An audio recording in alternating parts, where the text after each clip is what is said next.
All right, let's go ahead and get started. Hello, everyone.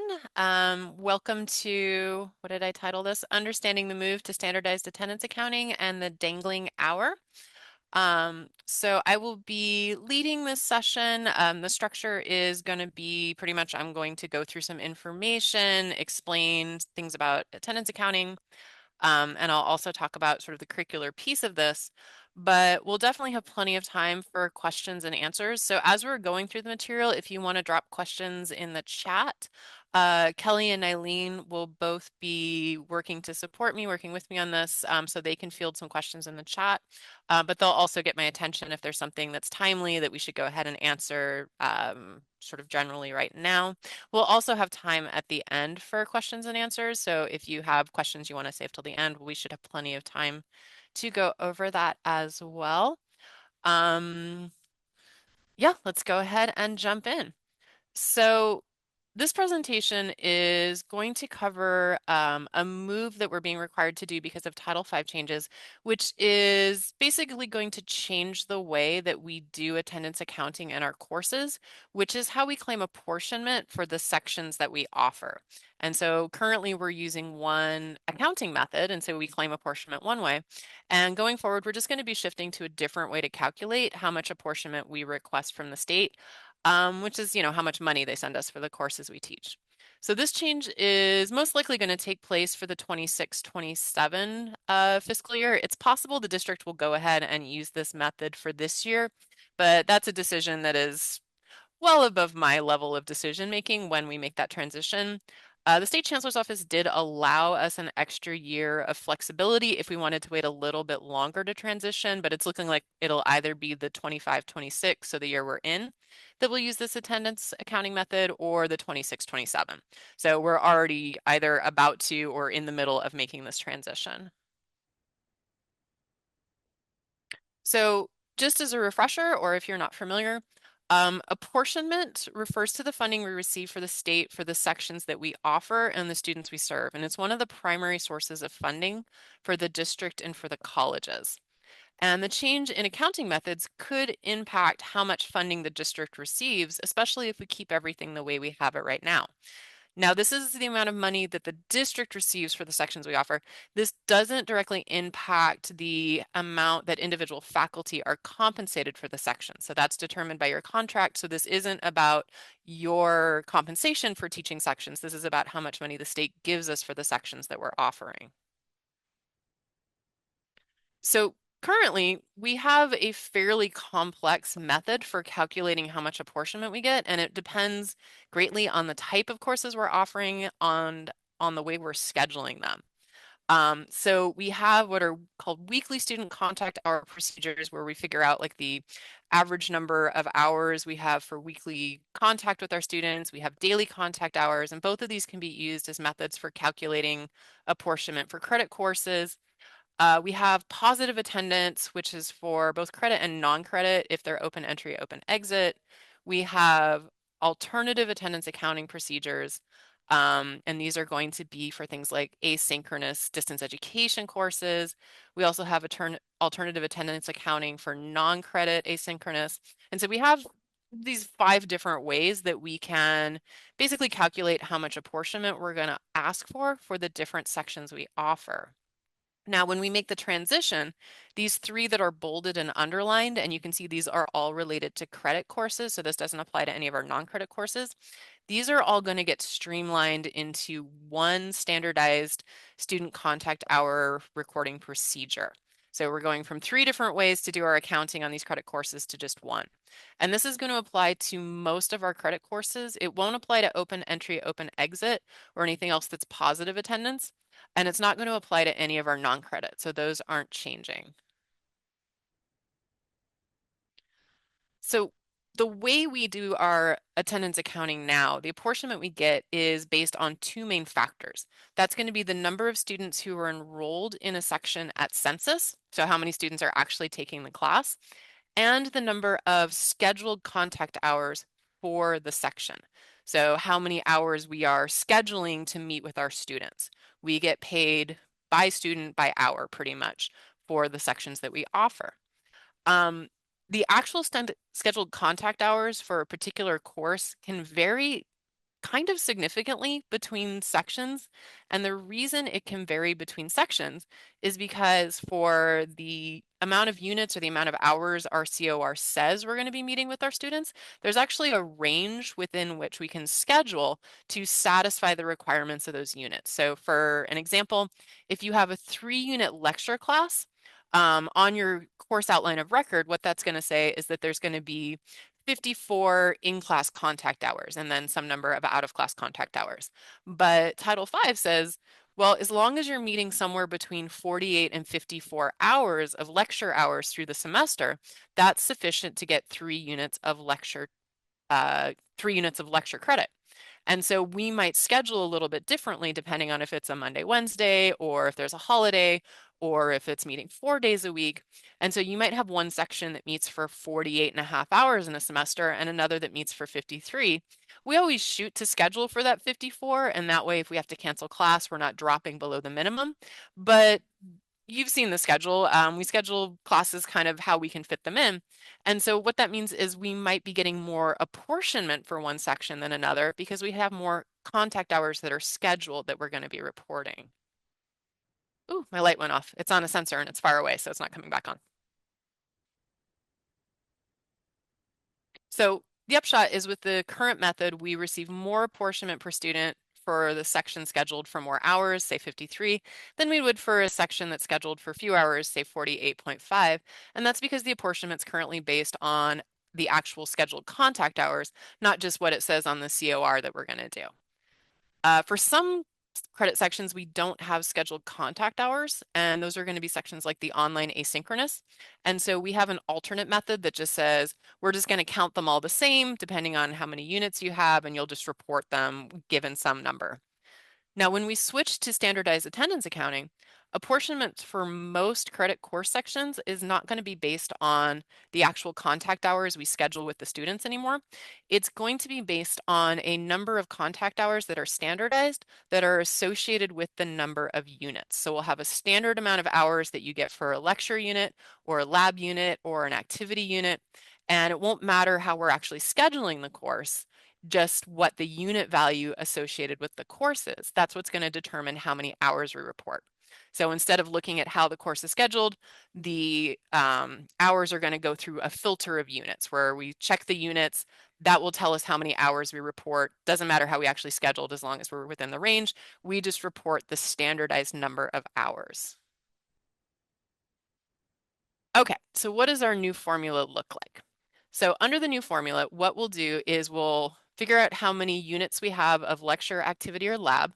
Then we'll do a multiplier to determine how many hours we're going to report for those units. So if we have 1 unit of lecture, we're going to report 18 contact hours, regardless of if we scheduled exactly 18. If we have 1 unit of activity, we're going to report that we had 36 contact hours with the student. For lab, we'll report that we had 54 contact hours with the student. And then for the formula, what we do is we take whatever those standardized contact hours are based on the unit value, multiply that by the number of students at census, divide it by the standard divider of 525. Part of my brain knows where that number comes from, but don't ask me to figure that out right now. And that formula just tells us how many FTES that we get to claim for the section. So let's say we had a sort of standard 3-unit lecture class. And so we had 3 lecture units. We get 18 hours of contact claimed per lecture unit. So we get to claim 54 hours. Let's say we had 30 students in that class. So we would put that through the formula. 54 times 30 divided by 525 is going to give us 3.086 FTES. So then we report that and the state send us whatever that comes out to in dollar amount. Likewise, if we had a 1-unit lab class, that's going to translate to 54 hours of contact standardized that we would report. Say we have 30 students, we put it through that same formula. That's going to get us, again, 3.086 FTES for the course. Okay, so the big picture is that the new standardized attendance accounting method is uncoupling or separating the way we schedule from the way we do our accounting and our apportionment reporting. So under the current model, under the current method, Apportionment for a credit course varies depending on how the section was scheduled, what the modality was, whether or not we had to account for holidays. All sorts of different factors come in to sort of nudge the amount that we're reporting back and forth. We might get more for one section than another, even though it's the exact same course. Under the new model, apportionment for most credit courses will be based on the number of units, and so it becomes standardized. And so regardless of how we're scheduling, regardless of the modality, we'll get the same number for every course because it's tied to the units rather than the scheduling. Now, this is going to change the amount of apportionment we get for, I would say, the majority of our credit sections. Some of them are going to go up and some of them are going to go down because we're no longer going to have that variation. So a lot of them, we're going to see little gains. So say you had a full term to holiday course that we're scheduling it to meet for 52.5 hours. Well, the standardized accounting method is just going to say, oh, it's a 3-unit lecture course. You get 54 hours. We don't care if you actually scheduled 54, as long as you're within the range, you're going to report 54 hours. So we get a little bump. Alternating Saturdays, 90% attendance. Let's say it was positive attendance and we decided to change it just to use the standardized. It's going to go maybe from 48.6 to 54. So again, a bit of a bump. We have a DE course for all of those for a 3-lecture unit course. We're going to get 52.5 before. So we get a little less for our distance education. Now they're going to say, we don't care about the modality. You had 3 lecture units, you get to report 54 hours. So this looks good, right? We're getting little bumps here and there, and this is going to be a lot of our sections are going to get these little bumps in the hours that we report. So what's the rub? Why are we talking about this? Why aren't we just celebrating and going, hey, everything's easier now. We don't have to do all these little fidgety things. The rub is that we have something called dangling hours. Before, we got our apportionment based on the number of hours we were scheduled to meet with our students. Now we get our apportionment based on the number of units on our credit courses that the students are awarded. Dangling hours are hours that are listed on the course outline of record that we meet with our students, that we have as actual contact hours that are scheduled with our students, but that are not reflected or captured in the unit value of the class. As far as the units are concerned, these hours are invisible. They're hours that we're spending working with our students, but they're not hours that are being recorded in the unit value. The reason we have dangling hours is because, well, locally, AR 4020 determines what sort of unit values we can award units at. And so AR 4020 says that credit hours for all courses may be awarded in increments of 1 unit, of a half unit, or less than a half unit, but they can't be awarded once you get to half a unit, anywhere between 0.5 and 1.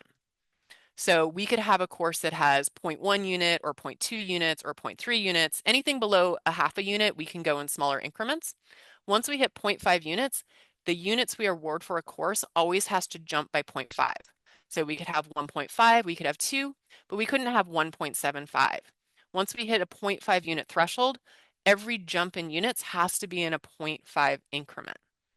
Okay, why does that get us a problem? That gets us a problem because I'm realizing I don't want this slide yet. I'm going back. That creates a problem because we don't have any cutoffs for thresholds to assign hours to courses. We can assign hours to courses for meeting with our students that fall between those thresholds. So we might have, for example, 2 lab hours on a course. 1.5 lab hours is going to get us a half a unit, but that extra half a lab hour isn't enough to push us up to a full unit. And so we can have hours that kind of inch above what is required for 0.5, but don't get to the next threshold level. And so those are hours we're meeting with the students, but they're not quite enough hours to get more units on the course. And that's where these dangling hours come in. These are the hours that are going to become invisible when we move to the new standardized attendance accounting. Okay, now I'm ready for my next slide. So just as kind of a reminder before we start looking at sort of some examples of what the issue is, what some possible fixes could be, and why we might not want to jump straight into trying to make changes. When we talk about the hours associated with units, depending on the type of unit, we're talking about both in-class and out-of-class hours. So 1 unit of lecture is saying, okay, we're going to have 18 contact hours with our students in class in a traditional modality. But in addition, we're going to have 36 hours outside of class that students are doing work, where they're doing assignments or doing reading or going over other instructional material. And so for one lecture unit, students are still spending 54 hours engaging with the material, but only 18 of those hours are face-to-face or in class. The rest of those are kind of independent learning. For a lab, on the other hand, we'll have 54 in-class hours, and the expectation is 0 out-of-class hours. So if your class is all lab units, at the most, you might have minimal assignments every week, like, 20 minutes of getting your lab, manual ready to go. But the idea is for lab, students are doing all of their work in class. And activity is this weird split that we don't really use anymore because there's a lot of restrictions on how you can use it. But just for completion, activity would be kind of the flip of a lecture, where the majority of the work's happening in class, 36 hours, and then out of class, we have these 18 hours. Now, the upshot here is that depending on the type of unit we have, we may have greater or fewer in-class hours, but the students are still going to be doing the same amount of work when you combine the in-class and the out of class. However, the way we do our attendance accounting, the way we receive apportionment, we only receive apportionment for those in-class hours. So if we have, for example, one unit of lab, students are still doing the same amount of total work, but they're doing it all in class, so we're receiving 3 times as much apportionment as if it were a lecture unit where students are doing 2/3 of their work outside of class, and we only get that apportionment for the in-class hours. Okay. So the dangling hours come in because some of our classes, some of our courses have contact hours or lecture or lab hours that are listed on the course outline of record that we schedule that students show up for, but that don't meet that 0.5 threshold to move up to the next level of credit units for the course. And these are what we're referring to with dangling hours, those hours that fall between 2 levels of unit assignment. Currently, we get apportionment for those units. Students don't receive credit for them, but we as a college and as a district get paid for them because they are contact hours that we're meeting with our students. Once we move to standardized accounting method, we will no longer receive apportionment for these dangling hours. And the reason for that is because they are not reflected in the unit value. They're hours that we meet with the student, but that the students don't get units for, and so they don't factor into the new funding formula. Now, why might we have dangling hours? Why put hours on a class where the students aren't getting units? Well, there's probably a lot of really good pedagogical reasons, a lot of good curricular reasons. You might have a situation where it would really benefit the student to have some more time with the faculty or to have some more time doing the thing or practicing the thing, but it's not going to benefit them to pay more for the class or earn more units because they only need, say, 3 units or 4 units, and they just need like a little extra hour working on the material or practicing whatever skills they're learning. And so this is a way to help meet the objectives of the course without creating additional burden on the students, without contributing to unit creep, without contributing to the consumption of financial aid. And so there's a lot of really solid pedagogical reasons that these dangling hours exist on courses. When we design our courses, the goal is always to design them, including the unit distribution and the hours we meet with students, in a way that best meets the learning outcomes and objectives. And so oftentimes these dangling hours are there to help us meet those objectives and to make sure our students are successful.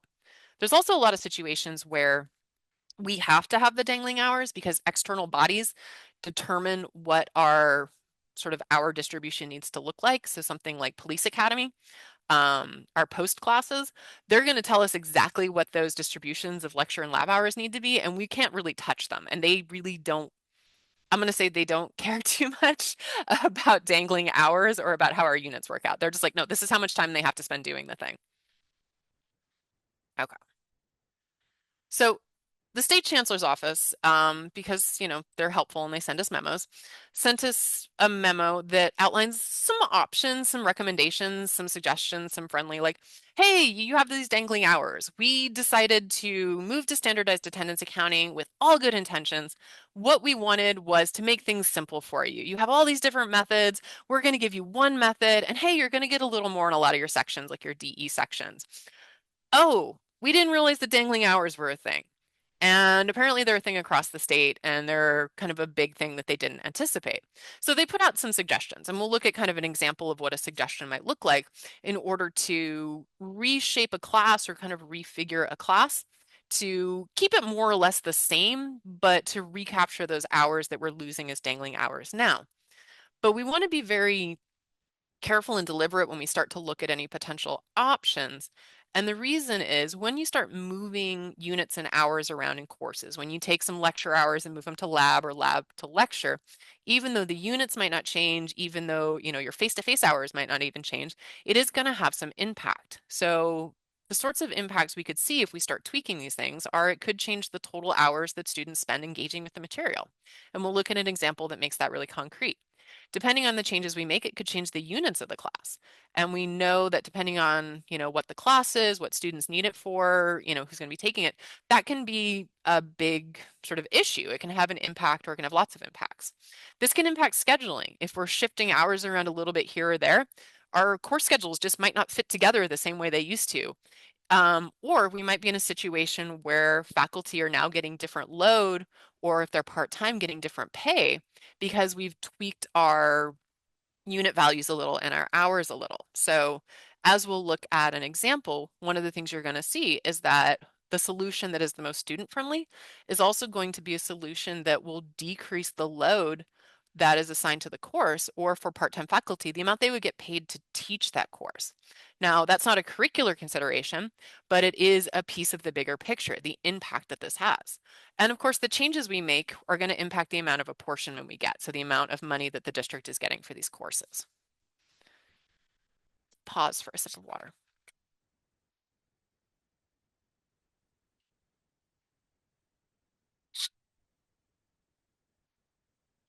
Okay, so let's take an example.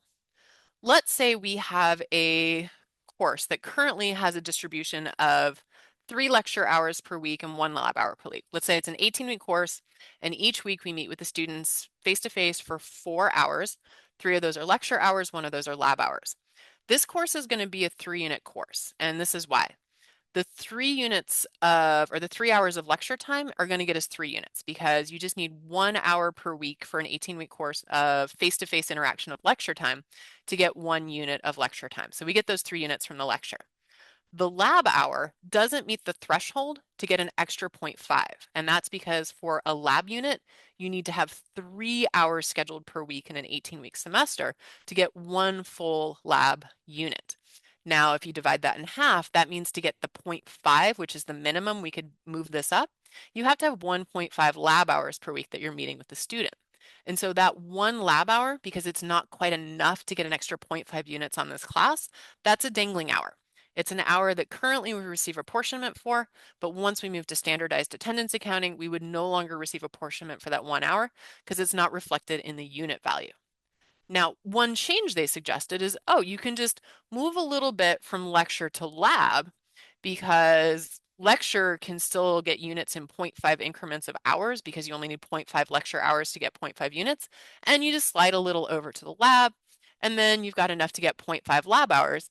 And you're going to recapture the apportionment because we get more apportionment funds for lab hours than lecture because lab is doing everything in class. And so the multiplier is bigger.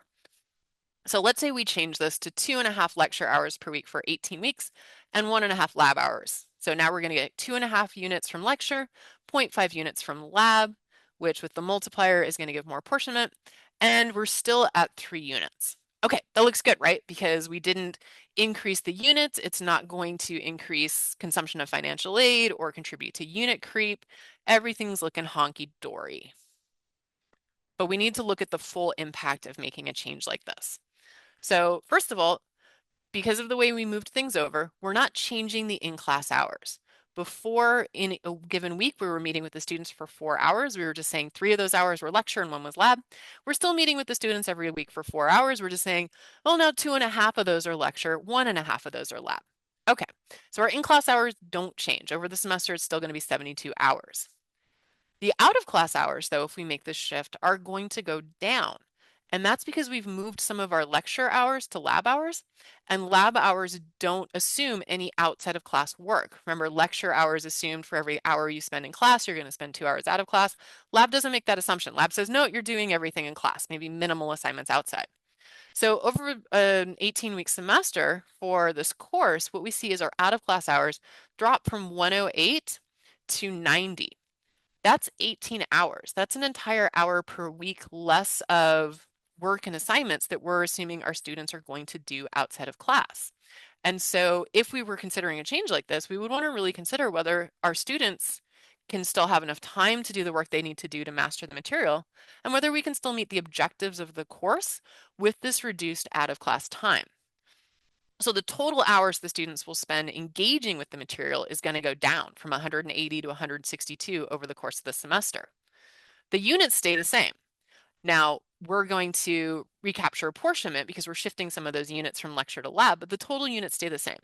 And that's, if we're going to make changes, that really is going to have to be the goal, because if we increase units especially, that can negatively impact our students, again, through unit creep and consumption of financial aid.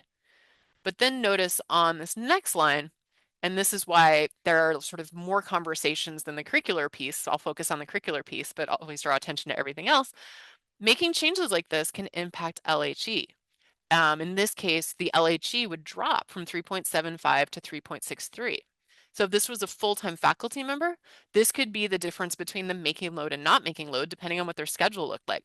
If this is a part-time faculty member, this may decrease the amount of pay they're taking home because they're getting paid for a little bit less LHE. And so that is definitely a consideration that's not curricular, and it's not what our decisions should be based on, but it's information that's part of the picture. Um, and then we'll see what happens with our apportionment. So if we don't make a change to this course, because the dangling hour is something we're currently receiving apportionment for, but it's going to disappear when we move to standardized attendance, what you see is that we go from claiming 72 hours for our apportionment, dropping down to 54, because we're losing a big chunk of those hours for the semester just by losing that 1 hour of lab time every week. And so we see a big drop in the apportionment we receive for this course. If we make the change, if we move the lecture lab over, we recapture that apportionment.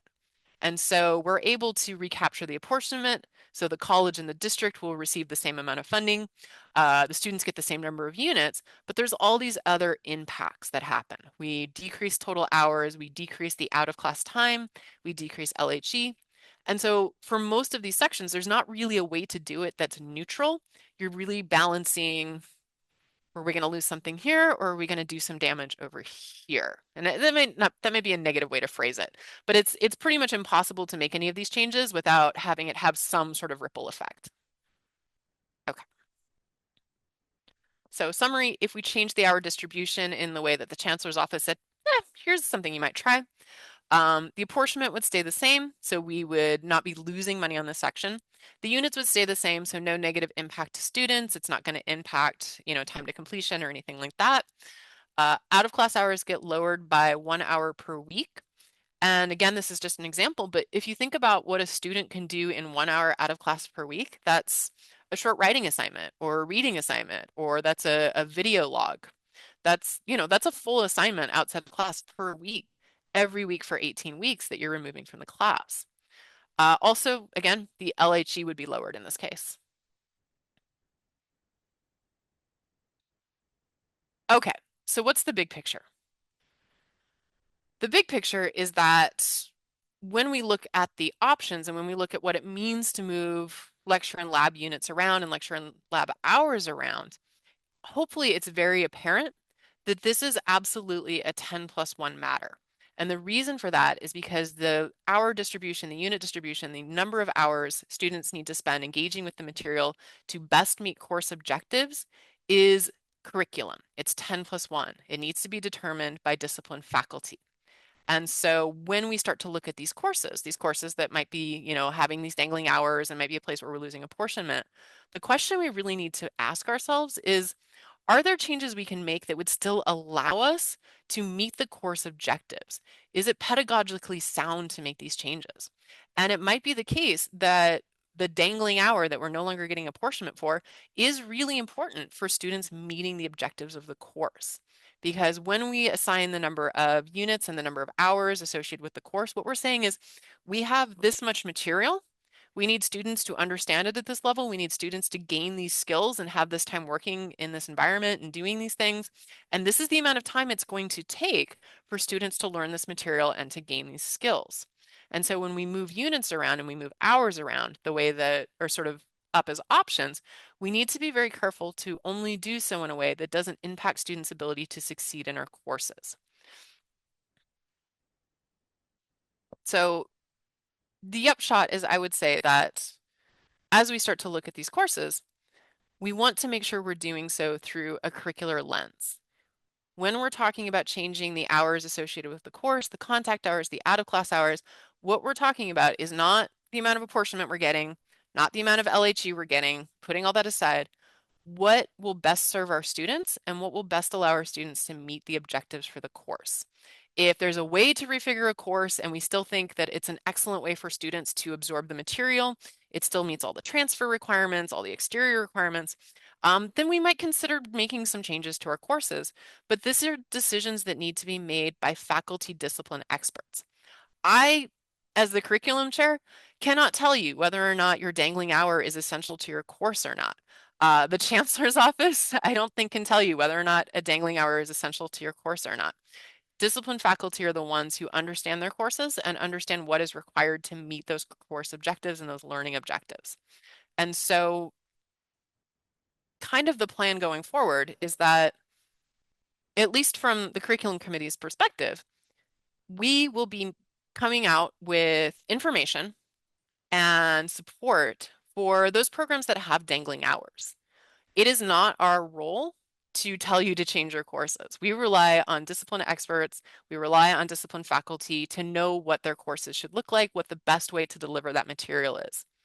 We plan to have a few open houses, especially once we start reaching out to the departments that have dangling hours, where we'll have lots of information. We can go through your courses with you. We can look at options if you think it's appropriate to make changes to your courses. But all we're going to do is bring you information. These choices really need to be made by disciplined faculty. You might look at one of your courses and go, okay, we've got this dangling lab hour that's been there forever and we're not even really sure why we have it. And we really don't need it. It doesn't, the students don't need it anymore and it doesn't make sense with the course. Yeah, we'll just get rid of it and we'll redo our schedule. It's fine. You might look at another course and go, no, this dangling hour is really important. It's needed for students to meet these objectives. They need time doing the thing. They need more time engaging with the material. And that's fantastic. That's the information that we'll be asking for. But we've kind of, this has been our messaging from the beginning. These are 10+1 issues. These decisions need to be made by disciplined faculty who are considering curricular considerations. That kind of came out circular, but that's okay. And really messaging on this and information on this and support on this should be coming from Academic Senate and the Curriculum Committee. And so if you're disciplined faculty and you have dangling hours in your program, the information that you should be attending to is going to come from the Academic Senate or the Curriculum Committee. We will come to you and let you know which courses are impacted. We will give you all the information on the options you have if you want to move things around. And then we'll say, you tell us if you think it's appropriate to make changes to the courses, if you can do so without doing violence to your courses, if you want to make changes. If there are courses you want to change, we will support you. We will help you through the process. We'll help you figure out the best solution, the best ratio. If you say, no, my course is perfect, that's sort of the end of our role in this. We're just here for support on this. So with that, I know I just dumped a lot of information on you and a lot of it was technical and a lot of it had to do with accounting, even though we didn't do any actual accounting. But I want to open it up for questions. So if you've got big picture questions, questions on anything I talked about, or if you have more specific questions about ratios, we've got plenty of time. But I just, whatever questions you have or whatever information you want to have on this, we are happy to field those questions. I'm going to stop sharing though for a minute.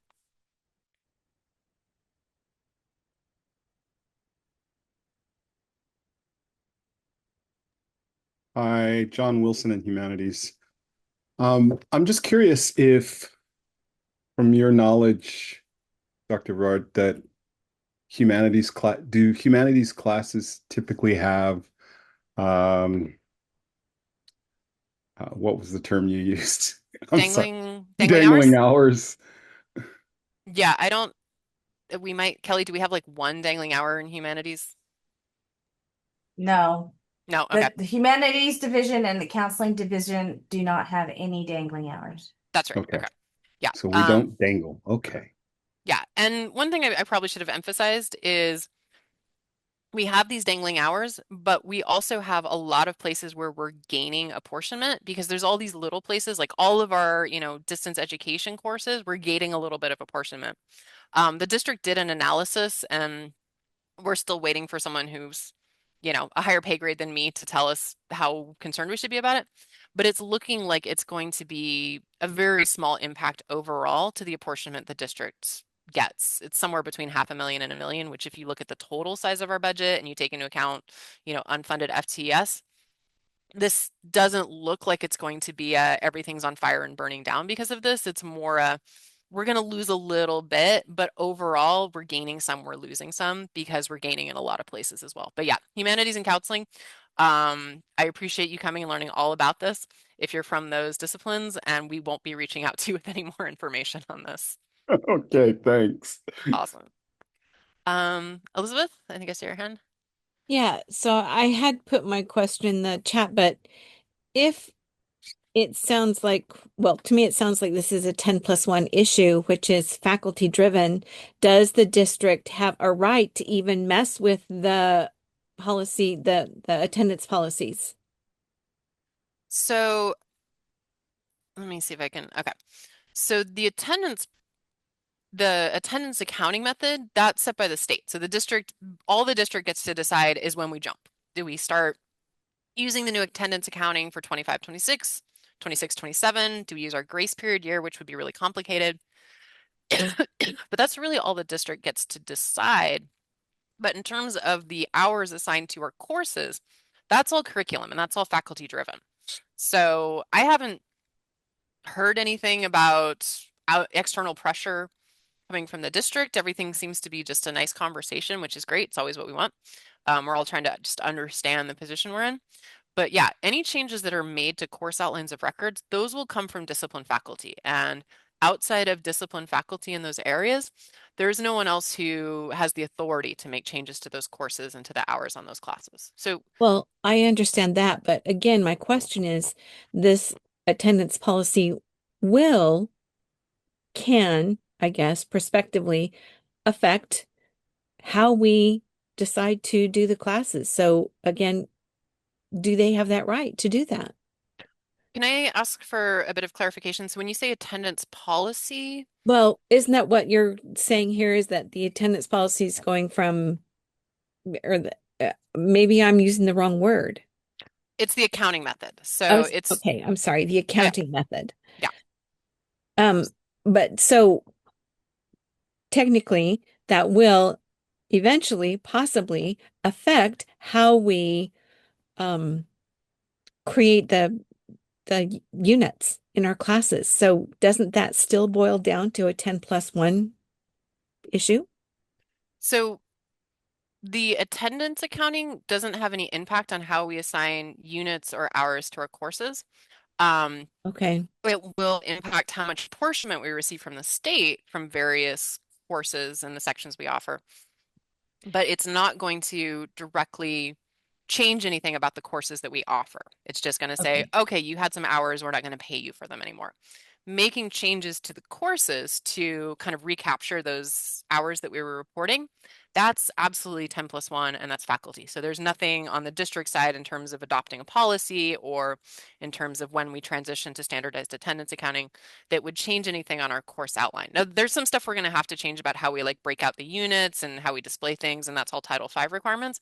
But in terms of an individual course and the hours that are assigned to that course, the number of lecture and lab hours, um, there's yeah, this switch isn't going to go in and change anything on our courses. Okay. We'll reach out to discipline faculty and say, hey, you have dangling hours. Do you want information and have a conversation about it? And if you want to make changes to account for that, we'll support you. But that's as far as the curriculum committee goes and the academic senate, We're really here just to support disciplined faculty as they exercise their 10+1 and determine what's best for those courses. Okay. Thank you for that clarification. I appreciate it. Absolutely. So to piggyback off of Elizabeth, the medical assisting program, we, I believe we do have dangling hours. Is that correct? Yeah, sorry, Kelly can jump in on that, but I believe you're correct that you have some dangling hours. Yes, you do. And right now, our classes are lecture 2.5 and lab 2.5. What does Yes. that look like for something like that? So you have then one lab hour that's a dangling lab hour because the 2.5 lecture that'll get you 2.5 units. The 1.5 lab hour will get you 0.5 units. And then that extra 1 hour of lab, that's a dangling hour. So what that means in terms of apportionment is you'll be claiming less apportionment for the sections of that class than you are currently because that dangling hour is not going to be factored in when we claim apportionment. Now, in terms of the course and whether or not you want to make changes to the course, again, that's a curricular decision and it needs to be based on whether or not the way it's set up now is the way it needs to be set up to meet the learning objectives of the course. If the Mm-hmm. hour distribution you have now with the dangling hour is what is required for students to succeed and meet the learning objectives, then as far as the curriculum committee is concerned, that's the way that course needs to be because we will rely on Mm-hmm. you to tell us whether you think it's a fix that really won't impact the student journey or whether you think it's something that's going to cause major curricular issues. We're really going to rely on you to tell us whether or not you think it's appropriate to make any changes to those courses.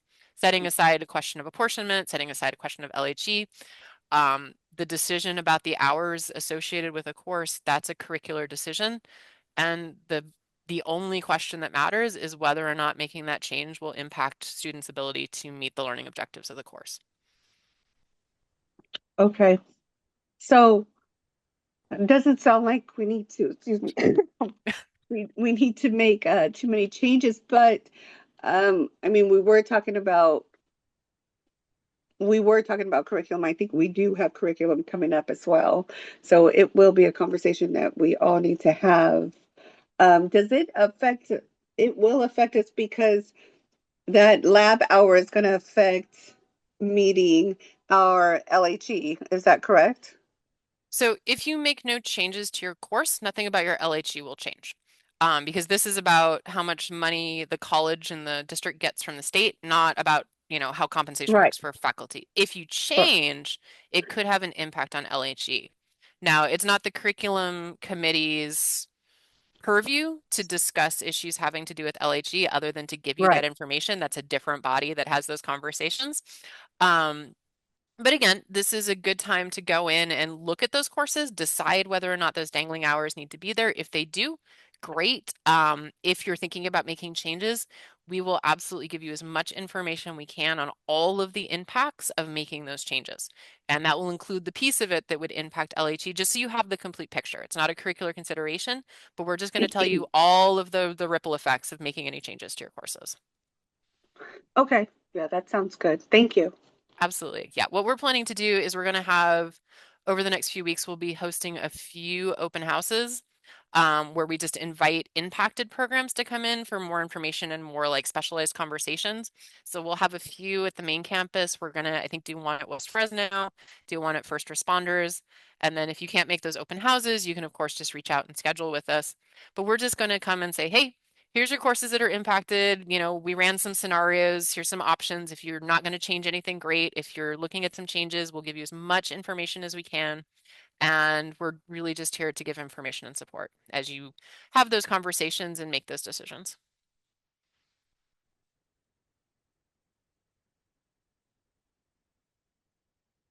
Anybody else? Everybody feel like they know everything they could absolutely possibly know about standardized attendance accounting and dangling hours, and you're like, I could give the presentation, now I'm good?